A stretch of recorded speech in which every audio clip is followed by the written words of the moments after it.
Hey everybody, welcome to Crack-A-Pack Tuesday, number 122 on the Mana League. I'm John as always, and we have our final pack of Hour of Devastation. Next Tuesday, of course, we'll be doing set reviews for Ixalan. We'll be doing like the red set review or something.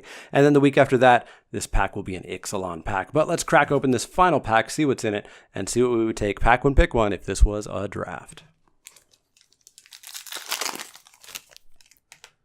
Up first is Sandblast. 2 and a white for an instant. Sandblast deals 5 damage to target attacking or blocking creature. I don't mind Sandblast. I like it a fair bit. I'll play generally every copy I have. It's not exactly a first pick in many packs. We'll keep it here because, of course, we've seen weak packs here or there. But let's hope it maybe loses out to something a bit better for our final pack. Kindled Fury is a single red mana for an instant. Target creature gets +1/+0 and gains first strike until end of turn. It's a very simple combat trick. You'll play it if you have a spot, you won't if you won't, and you won't feel bad about it, and you'll never, ever, ever first pick it. Aerial Guide is up next. 2 and a blue for a creature. Drake gets a 2/2 flyer, and when it attacks, another target attacking creature gains flying until the turn. Very good card. Really helps blue be nice and aggressive in this set. Works perfectly in blue-white flyers and really blue X anything that wants to be attacking. Not quite a first pick. Doesn't really win out versus Sandblast, but you'll play basically as many of these as you can get your hands on. Sidewinder Naga is 2 and a green for a 3/2. If you've got a desert in play or in the graveyard, then it's a 4/2 with trample. Totally fine. You'll play it. Even if you can't activate it, it's a fine like 23rd creature.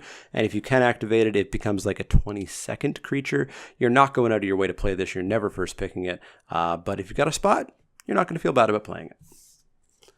Lethal Sting is up next. 2 and a black for a sorcery. As an additional cost to cast Lethal Sting, put a -1/-1 counter on a creature you control. Destroy target creature. This is fine. It's a lot of people have come really down on this, and I'm not sure why. It is still basically unconditional removal. It hits everything that's not hexproof, and I guess indestructible. But it's pretty good. You know, having to have that creature that you can put a counter on is a downside for sure, but I think people have come way too down on this, and I would still consider it a first pickable card. Perhaps less than some other cards, like an Ambuscade, for example, but still potentially first pickable. Ambuscade is 2 and a green for an instant. Target creature you control gets +1/+0 until end of turn. It deals damage equal to its power to target creature an opponent controls. This is just going to be currently our first pick and get rid of those other cards because it is incredibly powerful. Instant speed fight for relatively cheap, plus a little bit of a power boost is incredible. Ambuscade is fantastic and is the first pick in many, many, many packs. Ruin Rat is 1 and a black for a creature rat. It's a 1/1 with Death Touch, and when it dies, exile target card from an opponent's graveyard. It's fine. I love my little Death Touchers when they're real cheap. They do some real good work. They trade up really, really, really well, but they're never really a first pick. Granitic Titan we talked about yesterday. Granitic Titan is last week, 4 red for a creature elemental. It is a 5/4, and it's got menace and cycling of 2. Not really a fan. It doesn't really go in any red deck. It doesn't really fit the plan. It's just expensive. It's double red. You don't want to be playing cards explicitly to cycle them. Not a fan of it. I don't really play it, and I never first pick it. Desert of the Fervent we also talked about recently. It's a land desert. It comes into the battlefield tapped. You tap it for a red mana and you can cycle it for 1 and a red. Like these deserts quite a bit. They have screwed me over just as much as I predicted, where I really need a land on turn 5 and I draw this and it doesn't count as a land on turn 5. But, you know, the cycling is a nice upside, and of course there are the Desert Matters cards. I never ever first pick these, but I'll pick them as soon as I think I might want them or the pack starts to dry out, ever so, even slightly. You know, if I was in red, I would not be taking a Titan over it. I would not be taking a Kindled Fury over it. There's a lot that I wouldn't be taking over it, but not a first pick. Well, we've got 9 commons again, which means we finish up our Devastation with a foil pack. Our uncommon is Supreme Will. 2 and a blue for an instant. Choose 1. Counter target spell unless its controller pays 3, so it's an expensive mana leak. Look at the top 4 cards of your library. Put 1 of them into your hand and the rest on the bottom of your library in any order. I like Supreme Will quite a bit. I've only played with it a couple of times, but it's always done just what I wanted it to do. And it really fixes kind of the conditional counterspell problem, which is, you know, on turn 9, most opponents are going to be able to pay 3 for anything they want to. And so this card doesn't just die. It actually gets you some extra value by impulsing. I like it quite a bit. It would be first pickable in many packs, but not against an Ambuscade. Farm to Market is a card that we talked about last week. Farm to Market is 2 and a white for a instant, destroy target attacking or blocking creature. Market is 2 and a blue, draw 2 cards, then discard 2 cards. I would consider first picking this in many packs just for farm, because farm is so good. If I'm in blue, Market is a real nice upside, but I don't require it. But it doesn't win out against Ambuscade. Very little does. Sand Strangler is our final uncommon. 3 and a red for a creature beast. It's a 3/3. That's it. But if you have a Desert in play or in the graveyard, such as that Desert of the Fervent that we talked about just recently, then it deals 3 damage to target creature, which is fantastic.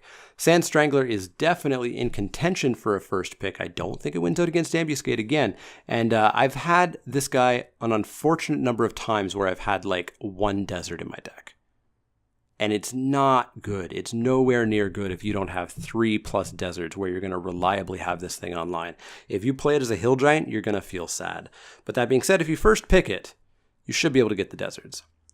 Our rare is Hour of Promise, 4 and a green for a sorcery. Search your library for up to 2 land cards, put them into onto the battlefield tapped, then shuffle your library. Then if you control 3 or more deserts, create 2/2 black zombie creature tokens.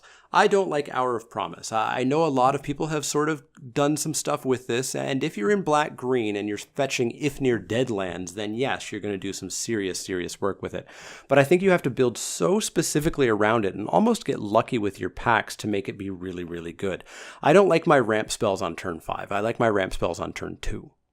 Turn 1 if we're talking about like an Arbor Elf or something like that, and turn 3 kind of at the latest. So Hour of Promise is just too expensive for me and doesn't do quite enough for me. I've seen people do some stuff with it. I guess Pack 1 Pick 1 is where you would take it to really try to do that stuff with it, but that's just not how I go. Our foil is not a masterpiece. It's in fact a card we just talked about in this pack, Ruin Rat, so we won't really talk about it again. But hey, look, it's nice and foily. Anyways, I think the clear pick here is just Ambuscade.